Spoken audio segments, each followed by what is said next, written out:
Well, as our Gopher women get ready for the Sweet 16 in the NCAA basketball tournament, there is one fan who's been riding with this team for decades.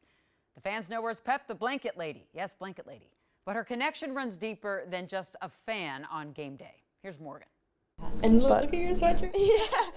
Yeah. Long before women's basketball had a spotlight, she was helping light it. She's a big deal, and she's super duper supportive. I always see her at her games. When Alvera Peps Newman isn't cheering on her alma mater, Eden Valley, she is driving 60 miles to watch every home Gopher women's basketball game. When I was running, my ears started hurting, and boy, then I could run so much faster.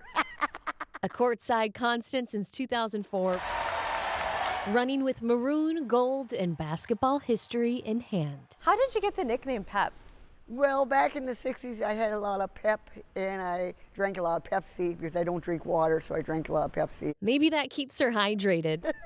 But her passion is what fuels her. Sports is my life. It has been my life my 81 years. A graduate of 1962, the court was off limits to women, but it didn't stop Peps. Yeah, really good. Current coach of the Eden Valley girls team, Tom Jansen's dad, graduated with Peps. She was one of those people that could play with the boys, and she was one of the first ones picked on the teams all the time. She was that good. She became a Texas cowgirl, barnstorming across the country, taking on men's teams and beating expectations along the way. It wasn't just basketball. It had to be showmanship. I was part comedian and part this, and then, of course, when I got my own team, well, then I was coach, driver, player, all this, but I didn't know any better, and I loved it. Shortly after Title IX passed in 1972, barnstormer demand dwindled. The player turned coach put her focus into cheering on the next generation. What she did with her career and have that much passion for it and couldn't play. Perhaps when you look around, this gym has your name on it, and this is a gym in a high school where you never technically were allowed to play.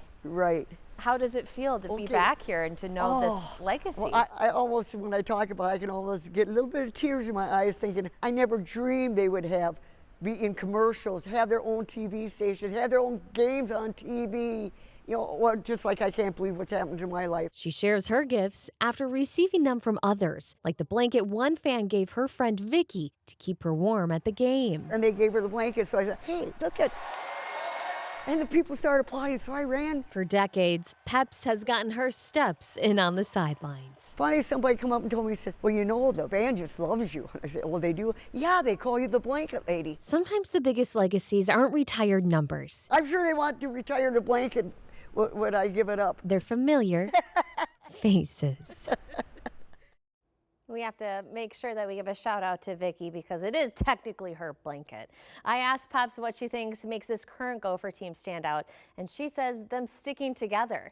The seniors staying all 4 years has factored into their play, according to Peps, and she hopes that more Minnesota players will stay in state for college because she says it's something that she would have done if she had the chance.